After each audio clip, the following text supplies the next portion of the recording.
Every club. Every day. The Global Sports Podcast Network. Hello and welcome to the Daily Newcastle podcast. I'm Michael Grimsell and today I'm joined by Ian Mackay. How's it going, buddy? It's going good, Michael, and I'm so glad you've chosen something interesting for us to talk about, and we can actually imagine the transfer window closed yesterday because it's not relevant tonight at all. Yeah, I don't know about you, but I've seen all the negativity in the last week, and I'm pretty much sick of it. Whether it's people talking about the current regime, the players, Eddie Howe, yeah, I've had enough. So the main topic of today is going to be negative. Yeah, In a funny way, think that one through. In a funny way. But I want to talk about Newcastle United's worst ever 11. I don't want to talk about Celtic. Don't want to talk about Alexander Isak. And I thought for once. And I almost certainly do not want to talk about Hugo Ekitike. So we're going to talk about the very pits of Newcastle United. The worst of the worst. But before we do, there is a bit of good news.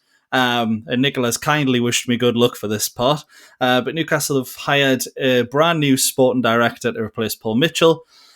And his name is Sudarshan Gopeldeshan, or Suds for short, which I will be calling him for the rest of the podcast. Suds, yeah. Suds.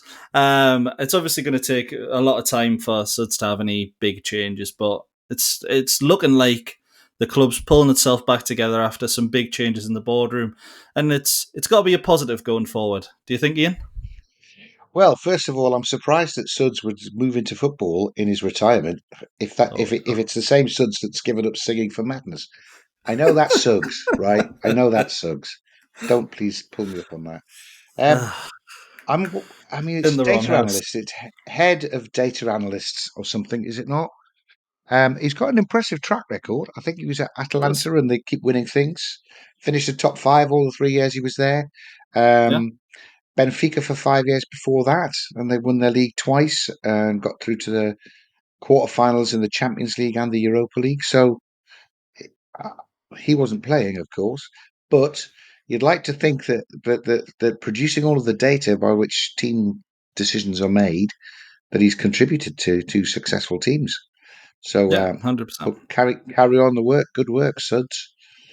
Yeah, 100%. It's one of those where I think the blame game has to stop here for Newcastle. There's a lot of we've wanted to get things done, but things haven't moved as quickly as what we wanted to. And then, Newcastle don't have certain people in the right position, stuff like that. That's got to stop now. Positivity going forward.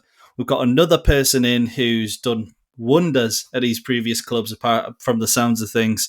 Both have been very successful, and Newcastle are going to be very successful going forward. But I'll let you go. Atalanta? Is that where Scalvini is? Yes.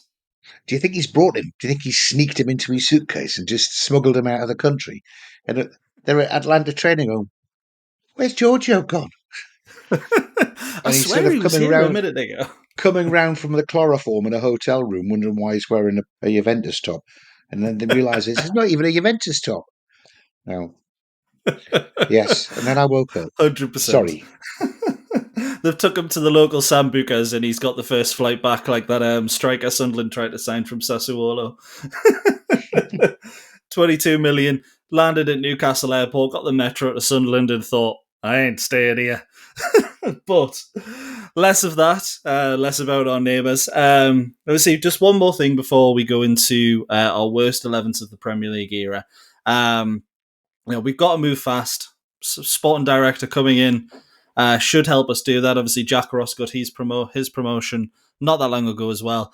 But how many do you think Newcastle need to bring in the remaining 40-odd days of the transfer window? Because time's running out.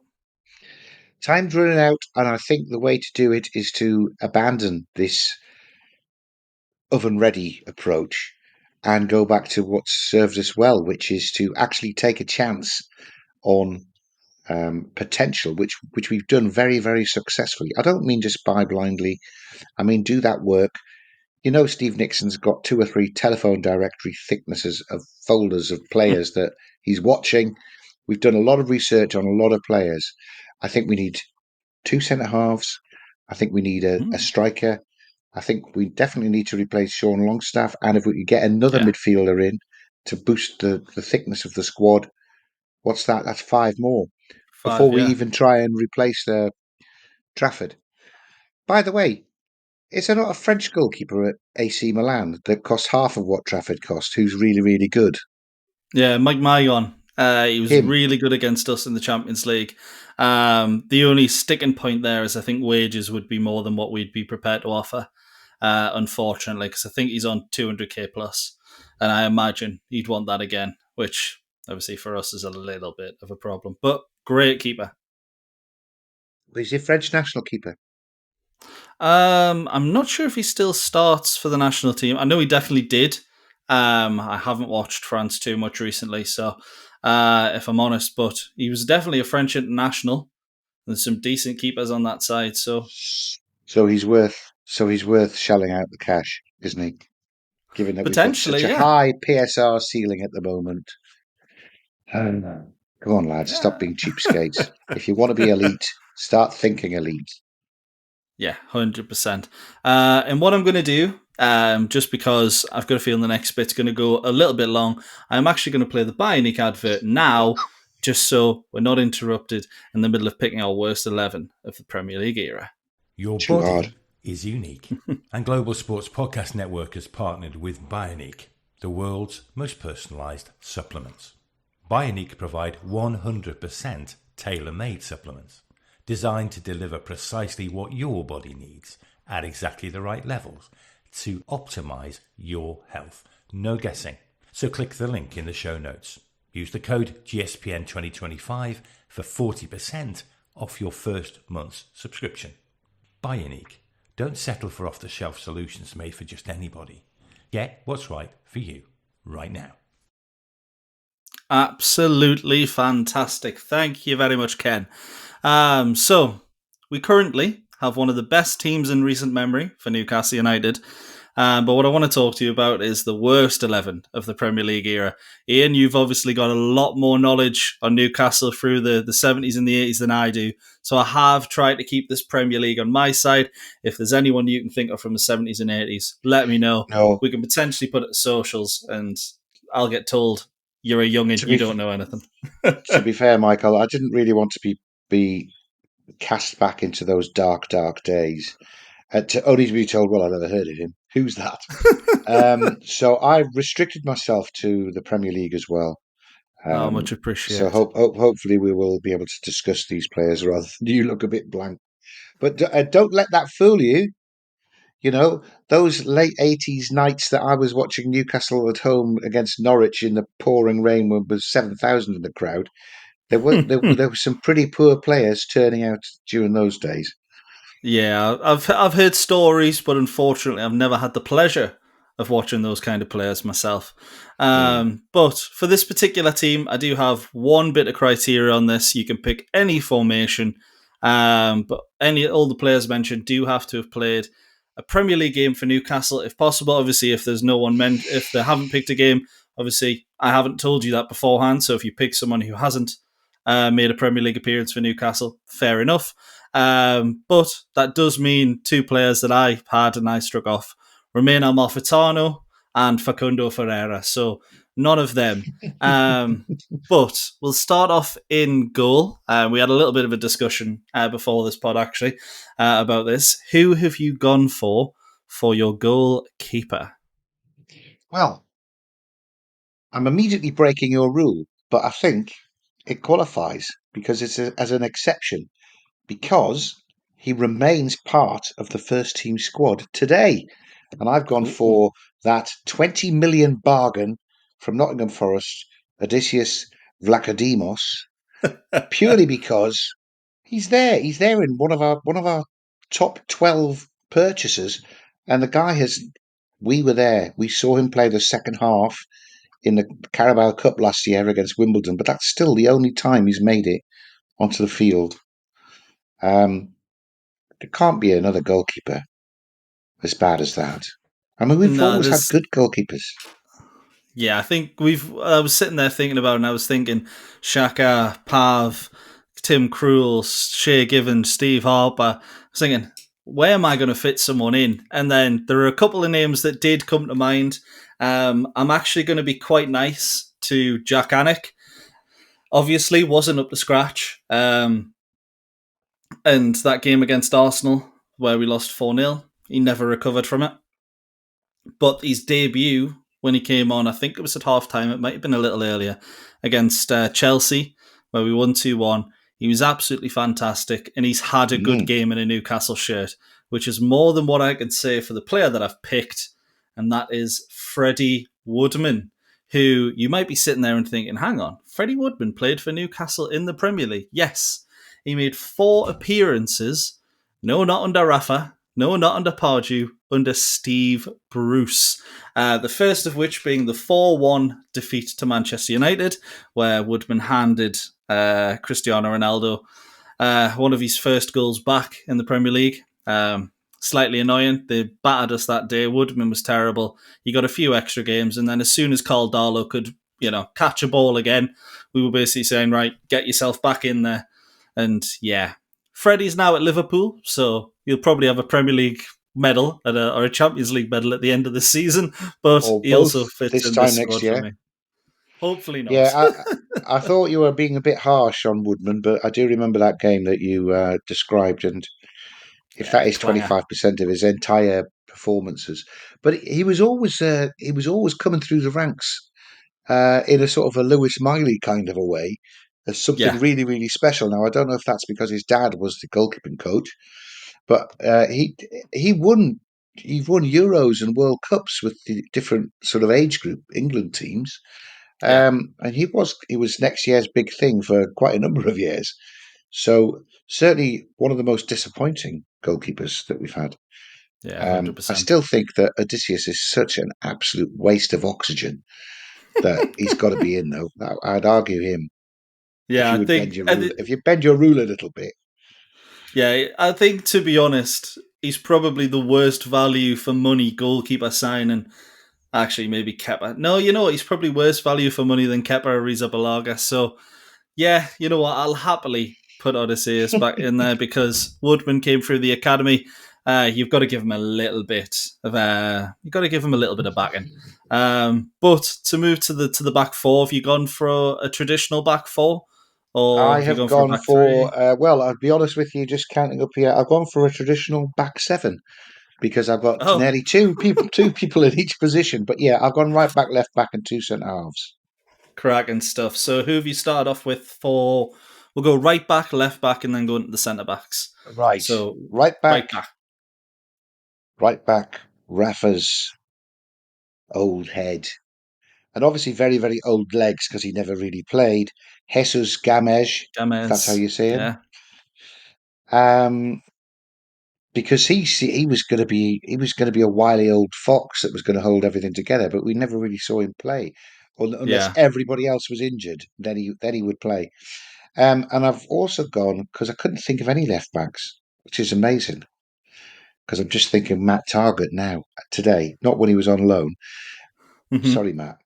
I put down Akraf Lazar. Yeah, it's not a bad shout. I think because both were terrible. I had high hopes of him, and the poor lad got cut in half and was out for a long time with a really nasty injury that a Wigan player gave to him, I think. But he saw out the whole of his. But yeah. Oh right, no, you're right. That's who I'm thinking of. Yeah. Let's stick with Akraf Lazar then. Haidara could have been my 8th in the back four because he did nothing. Both of them I had high hopes for. Back. Yeah, I remember Haidara and Bigger both coming through and thinking, wow, these two are going to be fantastic. Obviously, Haidara had that big injury, still playing in the French League One, so his career at least hasn't fallen. But Bigger well, maybe you'll be in this later, but another one that didn't really come through. But for me, I've been really harsh, I think, at right back. Because I don't even think he played most of his time here at right back, but I've gone James Perch. I loved Perchinho. I thought he was a battler, but he is one of the worst footballers I've seen in a Newcastle shirt. But his attitude was second to none, and I don't want to put him in this because of that. And then the second for the left back, I was tempted to put Antonio Barreca, the loan signing from Monaco, but realistically, I don't remember anything about that one game he had. So I've gone for Danny Rose, who was Yeah, also he here was on loan. terrible as well. Yeah, he had 11 appearances for us. And I think it was one particular game against Watford that sticks inside my head. And literally, they just got behind him every single time. I think we lost. It might have been 3-1, 3-0, something like that. I remember us getting battered, as we did quite a lot during that period. But I remember thinking, if Danny Rose signs for us permanently, I might cry.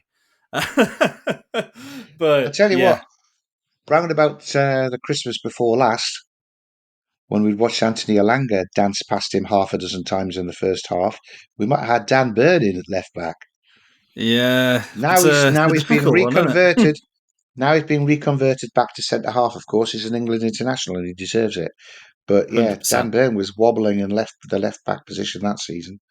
Yeah, 100%. Okay, So I'm happy I to think we've I'm got happy four good to players have here. happy with Danny Rose because Hmm. he came with some sort of reputation, didn't he? And I think we waited ages to see him because he was always carrying some little injury and then he just played like he was injured when he actually got in. Disappointing. Yeah. I think I'm not sure Gamez played for us in the Premier League. I think he's another one like Mattels and Odysseus. I think Gamez was one of those where Rafa signed him for the wing back in the full back rotation, where you'd have Yedlin, the wing back, Gamez as the full back, and then you'd have Paul Dummett as the full back and Lazar as the left wing back. But Yedlin just did so well in that wing back position that Yedlin and Dummett just basically locked that down for a full season, and the other two were never really seen. But Mm. yeah, three horrific options in James Perch. So for Perch Junior, I'm more than happy to give it to Gamez. I will say that. Good stuff.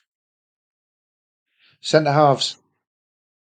Yes, I can start with this one. So I've gone two players that I, actually maybe are off. Oh, I bet you if you've got four and I've got four, I bet you two of them are the same. I bet we at least we share two.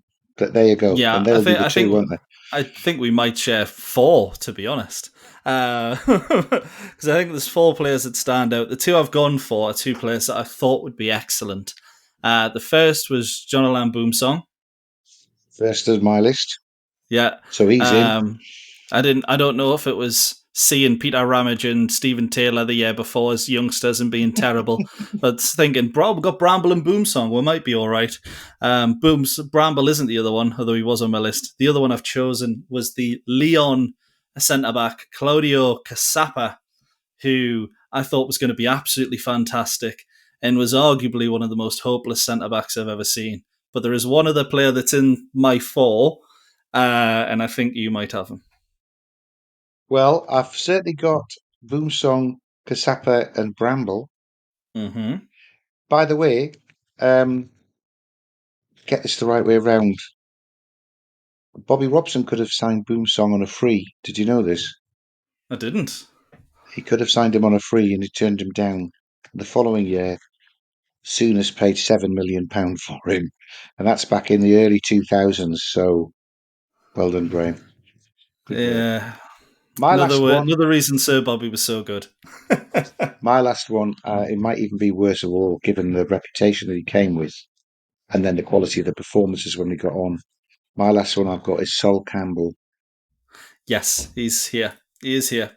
7 Premier League appearances. My only thing is I don't remember them personally. I know he was there. I remember seeing him in a Newcastle shirt, but I just have no memory of them. So what's your memory of him? Skimpy as well. I mean, they were. I mean, I probably have read the reports, but he didn't look like he'd played centre half before. I think he Yeah. came having been out. He was trying to get. He came to train to get fit first, didn't he? Yeah. Um, And then we gave him a contract, and I don't think he ever really got fit. I don't think he was fit enough to train hard enough to get fit, if you see what I mean. But Yeah, you it makes think sense. class always tells, and it's Sol Campbell. Could have been Donald Campbell for all we knew. A little bit of Campbell's soup in there, yeah, as well. It's what as well. I had down as two others, Marcelino, but again, that's more of stories that I've heard. I am not old enough to remember much about Marcelino, but I have heard he's the worst we've ever had, so I had to write him down. And then another one who it was before Campbell, but I remember him being absolutely dreadful for a spell. And it's probably rude of me to say this because yeah, he's a coach at the club at the moment. Peter Ramage. I remember Ramage and Stephen Taylor being absolutely a really poor combination together, and maybe it's because they didn't work as a combination. But I remember thinking Ramage isn't good enough to play with Stephen Taylor, and who knows? He went on to have a pretty good career elsewhere. Yeah, QPR and that, didn't he? I Yeah, thought so he Ramage was clearly all wasn't right. that bad. And I thought Stephen Taylor ended up a hero, though, didn't he? Young lad, Yeah, great I really midfield. liked Stephen Taylor. Yeah, And he never, well, until the very end, he gave his whole career to Newcastle. He didn't get his head turned by yeah. by bigger teams coming in to get. Oh, that was because he wasn't good enough for them to come in for him, wasn't it? Damn. No, that's a bit harsh. Stephen He did have Taylor. that. He did have a season or two where you were thinking he could get in the England squad lineup here if Yeah. there's 10 or 12 injuries. Uh, This is where I had with Stephen Taylor, by the way, had the harsh or the stark realization that the Achilles tendon doesn't have very many nerves in it because Stephen Taylor running snapped his Achilles tendon and his foot was waving around in the breeze, but he was still trying to run because he couldn't feel anything. what a Of player! course, when he tried to stand on it, it just fell over because it wasn't supporting him. But yeah, Yeah, that was some horrific sight. And I yeah. think I actually was in the crowd for that, which was Oof. nasty. But that's I think amazing, to be fair, Michael. that 4 out of 4 each. We picked the same four. So which yeah. two are you going to put in the team? I would say Boom. I'll agree with Boom Song and Campbell because I don't remember Okay. Campbell being very good. I don't remember much about him, but I've also heard from a lot of people he was absolutely dreadful. So I'm happy to stick with They that. they were my first two. And I did see in one of the I don't know if I can say this, that Titus Bram was referred to as shite as shambles. I'd never heard that one before today when I read it. So yeah, nice. He did score a brilliant bullet header one time. Chelsea 1-0, Yeah, final right game at of the the end, season. won the Yeah, game. Poof, get in. I literally, think he wasn't looking, and it hit him on the back of the head. there's there's a name in football that literally whenever I mention him, no one knows who he is because of it's either that game or it's the other game. We beat them 1-0 on the final day, but it's Lenny Pidgley, the ex Chelsea goalkeeper. He's made like 6 appearances in his entire career. Anytime we do like a little guess the football game, I'm always like, oh, by the way, I'm thinking of Lenny Pidgley, and they're like, who the that? Yeah, I'm so sorry, but Titus Bramble scored a worldie against him. I, So I that's a little never fun. remember that name. No, it's one of Right. those that just stick in my head for some reason. But yes, in the midfield. So what have you got for a midfield? Have you got 3 central midfielders, or have you gone for a I four have four got. two? Let me see. I think I went for. I've got two in each position. I saw. I've got two. I've got two left wingers, two right wingers.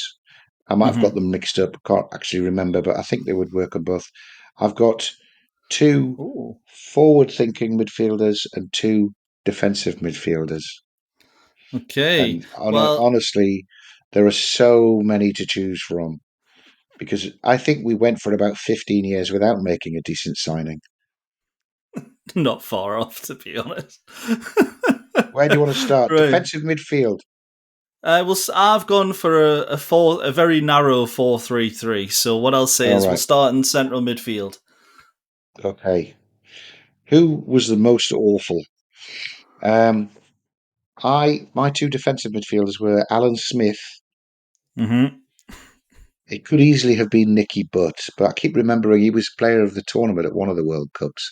But he was terrible in a Newcastle shirt. Yeah, you But the had other one, Pele saying he was an amazing player in 2002, and then he signed for us, and we went, maybe Pele doesn't know anything about football. yeah. But it isn't. He wasn't one of the two I picked. Alan Smith, I just thought was dreadful. Yeah, I don't know how many years he had a contract for, but whatever we paid him, it was a too waste of long. money. The other one I've got, Andy Fay. Yes. What a terrible midfielder he was. Couldn't pass, couldn't tackle, couldn't run. I'm not really he sure. I'm not really sure he what he got did. arrested for the deal, didn't he? Yeah, he got arrested for the deal involving Newcastle. Him and Harry Redknapp, because there were irregularities in payments, they believed, and then him and Redknapp just got away with it in the end. One of the only players I've ever seen or heard of getting arrested while at Newcastle. Amdi Faye was in mine. I did think about Alan Smith because it's very rare you see a striker turned into a defensive midfielder, but then I thought Joe Linton. Then he's turned out pretty good, so maybe it isn't that much of a negative. But Well, the Alan the Smith as a striker was pretty good, but as a defensive midfielder, I he's don't like think he was good for us in either position. he's as good a defensive midfielder as Joe Linton was a centre forward. Aptly put, aptly put. So I've gone Family Fi, but another one in my centre midfield that hasn't mentioned yet is Henri Saivet. Yeah, Five, first five. first name down on mine as well. So he's one Oh, of my forward beautiful. midfielders. Henry Fair. Saivet, and the other midfielder I went for. Oh God, he was dreadful. This bloke. Ooh. And you remember how dreadful he was. Again, disappointing. So you could pick either Henry alongside Amdi Faye. You could pick Henry Saivet or Oh, Siem de Florian Jong. Tovan. Oh, Sam de Jong. I thought you were going to say Florian Tovan. Yeah, See, but he might show up later on if I've got the positions wrong.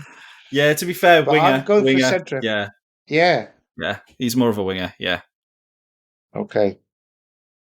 So yeah, Sam de so Jong's a I great just show. thought that Siem de Jong. Honestly, I couldn't choose which of those brothers were the worst. So Luke's in later on as well. But not sorry, spoiler alert. No, it's a great shout. I remember CM de Jong signing and being so excited. I was for He's a most Dutch signings international. that time. Yeah, he looked fantastic, and then he just riddled with injuries, which we've seen so much at Newcastle United. But yeah, so I had Saive, Amdefy, and then a kind of attacking midfielder, kind of in the middle of the three. I went for Stephen Ireland, and all I remember is that bald head appearing from this on the sidelines, thinking, "Oh, he's gonna do something here." You know, he's been fantastic at City. I think it was just after Sibierski as well. So we'd signed another bald man from Manchester City, and he was fantastic. But I just remember Stephen Ireland and thinking he's going to be fantastic. Him coming on the pitch for us, and I thought John Parkin was playing, the massive centre forward who'd played for the likes of Stoke, York, etc. If people haven't seen him, then you're not going to get the reference. But he's massive, and he's the more point I'm making about that. He's not mobile in the slightest. You just had the game just passing him by, and I Yeah. generally looked at it, and after 10 minutes, I was so excited for this man, and now I never want to see him again. So that was my Well, midfield three. If we've agreed on Saive, I'm happy for both of yours as well. After that, look, Saive, Amdi Faye, and Siem de Jong. Because Stephen I'm happy Ireland to go barely Sam. played, did he? He was also afflicted by injury. Thing is, Siem de Jong was there for quite a few years being afflicted by injury. Yeah, he So made 22 appearances or something. he's disappointing for much longer. Right. Yeah. Are we doing a Zencastr advert before we get into the forward line? Yeah, let's do a Zencastr which advert now. Why not? which probably should be known as the backward line, but anyway, yeah. Here we go. I found the current Zencastr advert. Ooh. Here at the Global Sports Podcast Network, we spent a lot of time selecting our delivery platform. Zencastr came out the clear winner. With 4K video recording from your phone and AI editing that automatically removes all those ums and ahs, it's super easy to start a podcast that sounds great and is delivered efficiently. If you're ready to tell your story, check out the link in the show description to learn more about Zencastr. Absolutely fantastic stuff, Ian. And we've gone from something that's absolutely fantastic to something that's absolutely diabolical. So Zencastr doesn't really fit in this podcast, but we've done it anyways. So obviously I've got 3 central strikers because I'm just a bit weird like that. But you've got 3 players left. Okay. I imagine 2 of them are Well, going if to you've be got 3 wingers. centres, I've got a centre forward, and I suppose they purported to be the guy who'd play off them. And I've got two. I've got a right winger and a left winger. I don't know if I've got them on the right wing or left wing. So Torvan was a left winger, wasn't he? Right. A right winger. Okay. Yeah. It was Remy Where does Cabella that was the left side. I've got them mixed up. So they were my first 2 choices. The 2 Right. French kids who were great. We bought them. They were rubbish. We And sold then they them. were great They again. were great again. How many times? And my backup for each of those, which, to be fair, they were even worse. I've got more echoes of Nicky Butt in that I've got Gabriel Obertan. Megamind Now, himself. he was dreadful, but I'm just Yeah, thinking he had about it. that spell. Did he play in the Premier League or was it all in the Championship? No, he played a fair bit in the Premier League. He had a spell of about 2-3 months where he was actually quite a decent player. And I remember a goal against Leicester where he does like a little mazy run, gets to the edge of the box and just pelts it into the bottom corner. And you're thinking, we might be starting to see what Gabby Obertan can do. I feel like he was released like a year later, so quite clearly not. But yeah, I remember him having one good spell. I don't remember that at all. But if he's had a sniff of a good spell, then he can't get in ahead of either Cabella or Thorvan. My other winger was, and it was the second loan spell because he was actually quite good in his first loan spell, but was from Chelsea, Oh, the Brazilian Kennedy. yeah. Absolutely ineffective on that second spell, and we clamoured to get him back because he was good the first time, but was Yeah, he's really fantastic. dreadful the second time. Dreadful. So I mean, they're my wingers. Did you have Cabella and Thorvan down on yours? I had Florian Torvan just because I was really disappointed by him and I was really excited by him. He was there. I didn't quite put him in because he didn't fit the sort of formation I wanted to go for. I could have put Torvan and Ireland in as maybe attacking midfielders. But Cabella didn't get there at all for me. I thought he was good. He was just in such a diabolical team that it just didn't suit him. He was too good for the rest of the team. In my opinion, yeah, but Yeah. I'm slightly biased. But the 3 that Who I've did you have started then? off with. First, I've started off obviously 3 strikers. Shefty Kuchi, the replacement for Andy Carroll. I understand why some might not have him in because there was literally no ambition with the signing whatsoever, and we all knew he'd flop. But just seeing him play for us was quite funny. Looking back, and I don't want to laugh about seeing a player start up front for Newcastle. I've avoided some of the other loan spells like Islam Slimani because I thought, I try not to put the full loan spell in. Then But my do you other not like one, Slimani? Do you not think Slimani deserves special mention? He's down as one of my. I mean, I had 3 centre forwards, and he was one Mhm. of them because he came on loan in the January. I don't think he got to come onto the pitch until end of March, and he got sent No. off within 5 minutes of coming on. The thing is, I remember a game against Arsenal where I remember him being okay. I remember him being quite good, and I think I think it was a flick on from him that led to the winner. So, although it's very fine margins, but at least I Yeah. remember him doing something. which is more than what I can say for the next person, which is Cisco. I say I can't remember him doing anything. I remember him scoring on his debut. I couldn't tell you who it was against, but I remember him scoring and thinking, "Oh, we've bagged another good striker here." And then I don't think he did How anything little did for you know? 3 years. Yeah, I get far too excited about our new signings, and maybe that's why I'm such a pessimist these days. But yeah, Cisco, he's there for me. I don't know if he's one of those two or your striker. I didn't have Cisco. It was only because I didn't remember him, because I was distracted by remembering the other Spaniard, Albert Luque. Oh, yes. He was awful. Yeah, But none it's of a them, shame. all of these players, right? They were awful for a short while and then they left again. Even Luke Yeah, de Jong, who came and then did he even play? I think he did play, but he didn't look I like think he you could might have score in a started. brothel. No, absolutely But they're not. all pale into insignificance by perhaps the worst signing of the last 25 years, Manu Riviere. Yes. How long would he play centre forward without even getting a shot away, let alone one on target?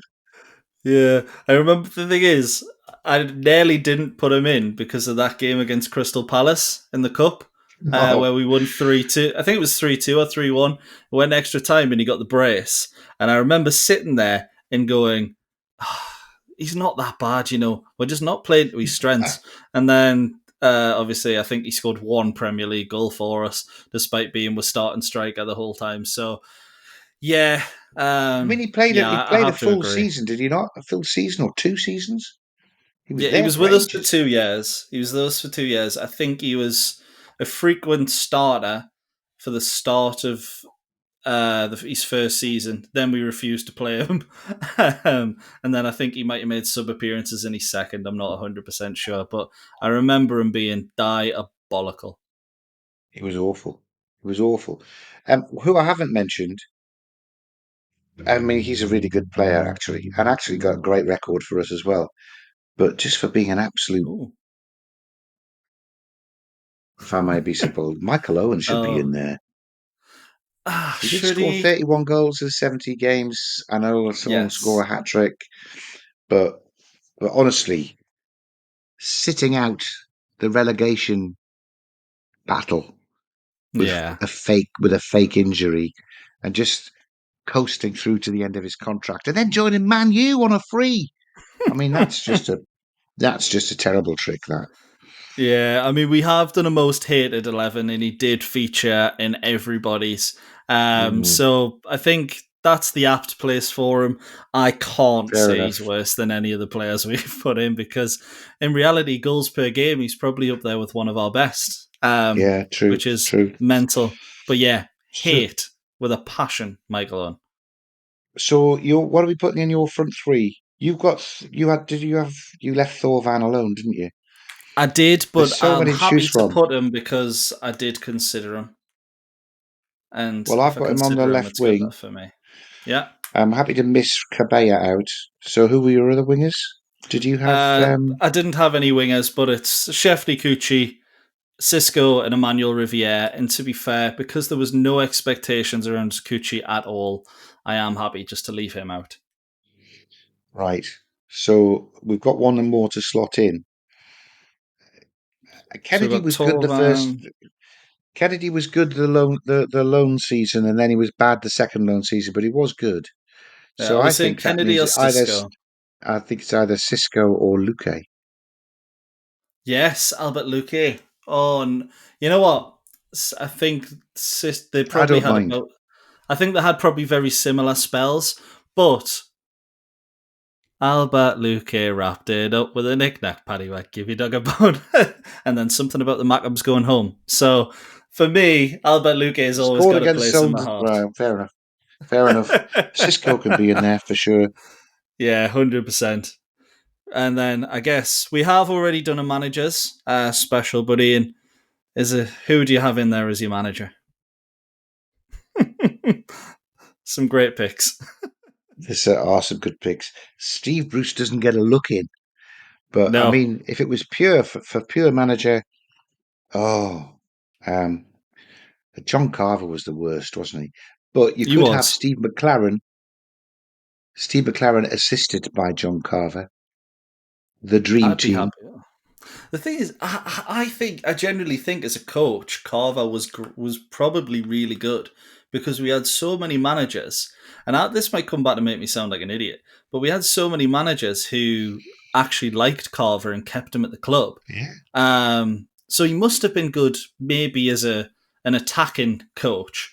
But then when it came to actually being a manager, when there's no one to hold your hand, really, he was absolutely diabolical. So if we're going manager, it probably does have to be Carver. But the Wally with the Brolly did a lot less for the tune than John Carver, I would say. But I'm happy to go Carver because he was the worst Carver. manager. Well done, John. Oh, You've come well top of done, one John. list. You've come top of one list. The best coach in the league at being the worst coach in the league. So that wraps that up. Thank you, Ian, for joining me today. It's been a very, very enjoyable episode. We were supposed to have Kev on as well, which probably would have made it an hour special. So maybe for the best, it didn't happen. But you might be able to find him tomorrow. But for now, for me and Ian, it's goodbye. Every club, every day. The Global Sports Podcast Network.